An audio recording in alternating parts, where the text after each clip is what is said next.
I see y'all to head. Alright, anyway. Sorry for that little outburst. I was just kind of, I don't know, jamming some Bruno Mars, even though, yeah, I don't know. I was just jamming some Bruno Mars earlier, and that kind of carried on over, obviously. So, plus it's my day off, and I'm just kind of chilling, having fun. Got things I need to get done, so that's fabulous.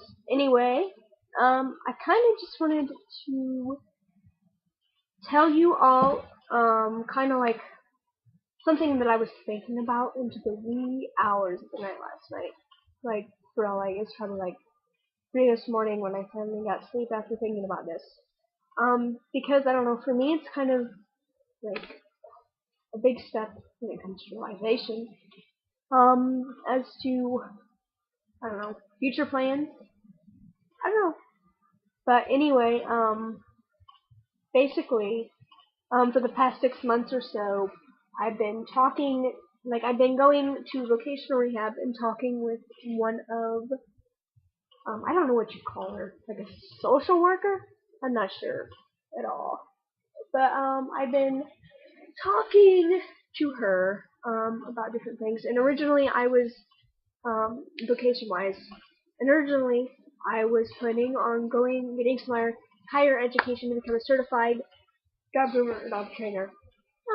Unfortunately, that didn't seem like it would make sense on paper to her because of, I'm unable to really manipulate small objects with my hands, and to be a dog groomer, you kind of have to do that.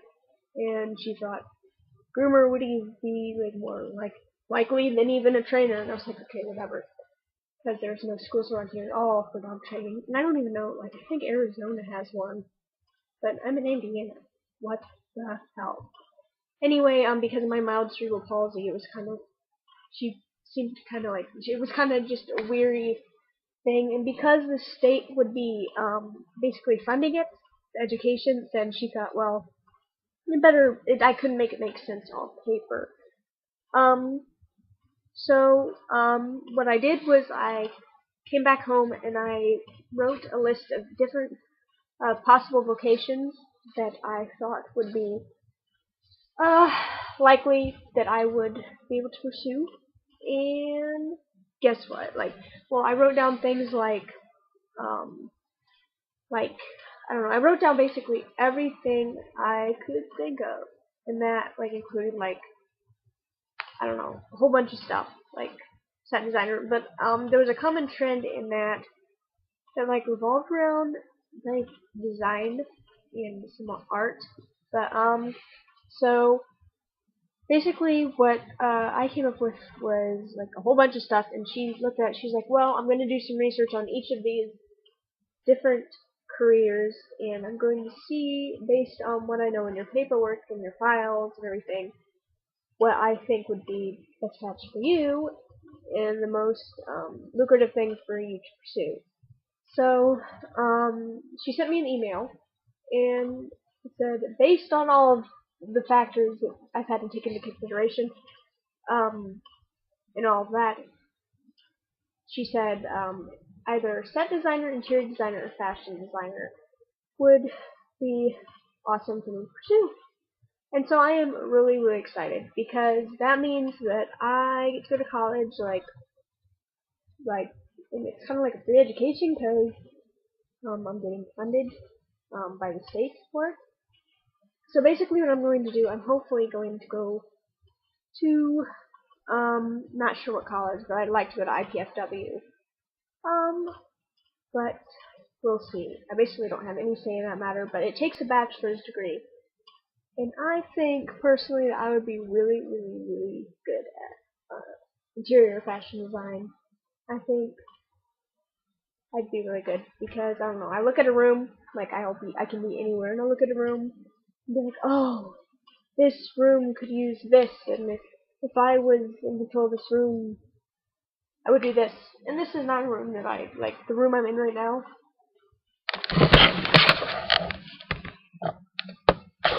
Not all that, not cool, but, it's really not a room that I have any control over, at all. but I am planning on like making kind of a concept board for the kitchen over there, and hopefully see if my parents will take my advice and design it like with the color palettes and stuff I've kind of been thinking about. Just basically for a little bit of experience because I'm so damn giddy about interior design and all this. And so basically, now that I found out that I am probably going to go to college, I had to think about things in terms of transition. And I've decided basically that I would like to go into college as Brett Alexander and under male pronouns and all that. And I'm thinking like there's like probably no way I can ever like I can get my name any progress in my name changed before then because that's like what 5 months away if it was to happen. So that's kind of intimidating. But what I'm thinking I'm going to do is the first day of school before class even begins, I'd probably be like go up to the teacher, each professor, whatever, and I'll be like, look, I was wondering if I know I'm listed female on your roll, and I know that this is what my name is listed as, but if you could like refer to me as Brett, and use male pronouns or refer to me as he instead of she, I'd really appreciate it. That way I don't have to go through, starting class in college and they're all like, oh, call my birth name, and I'll be like, and then have to go through like, oh, well, you're a girl and stuff outside of class, and no, I'm actually not, and have to explain all of that. And hopefully by that time I'll be able to pass well enough that, Brett, like, there'll be no, I guess, like, on first appearance, they'll think, oh, dude, that's a dude, or whatever. So, hopefully by then that'll happen. And I guess that really has me working really hard on trying to move forward this transition and not, like, sit dormant, like, and just not do anything, about making steps forward. And today I'm actually planning on having a talk with my parents. Because every day it's been like I've been making comments about how something is wrong with me because I'm doing this, and I just kind of want to, sit down with them, and I think I kind of want to just say, I'm not asking you to encourage me or support me, but I do kind of ask that I get the basic respect that everyone deserves, and I'm not asking, like, I don't need you to be involved with this, but it would make me feel so great if you would kind of, be a little bit involved and kind of stay with me throughout this. Although they don't have to, and I'm going to tell them that, but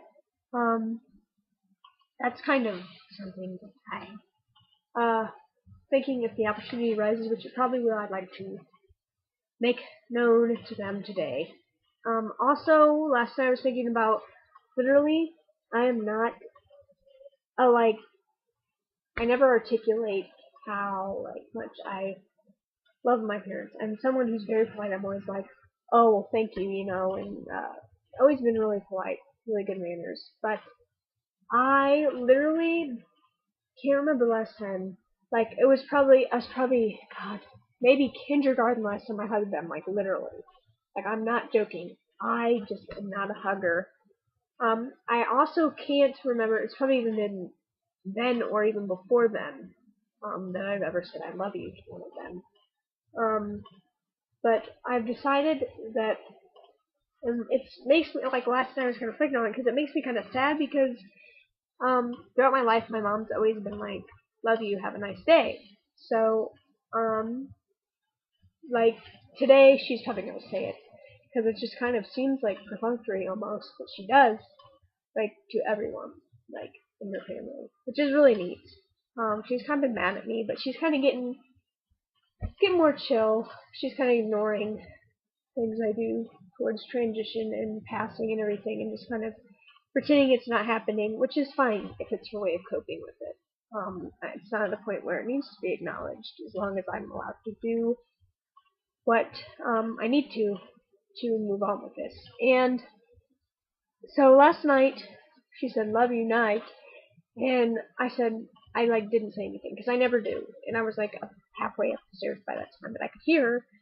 So I got thinking, I wonder, like, it's probably would be really, really nice if she said that and I said love you back, or love you too back. And so today, if she says that, I'm probably going to say love you too.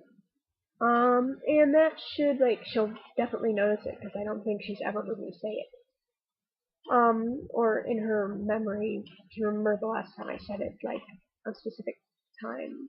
So, I don't know. I think that could maybe help something, just making that small step, to show some sort of affection towards them or anyone really, because I'm not a very affectionate person. I'm really trying to work towards, feeling more comfortable with being affectionate towards my family and just people in general. Because the older I get, the more I realize how nice that would be, like to actually have a relationship where I feel comfortable doing that. So yeah, this has gotten really long, and I'm sorry about that, but that's basically what happened, and I hope you all have a nice day. So see ya later. Yeah.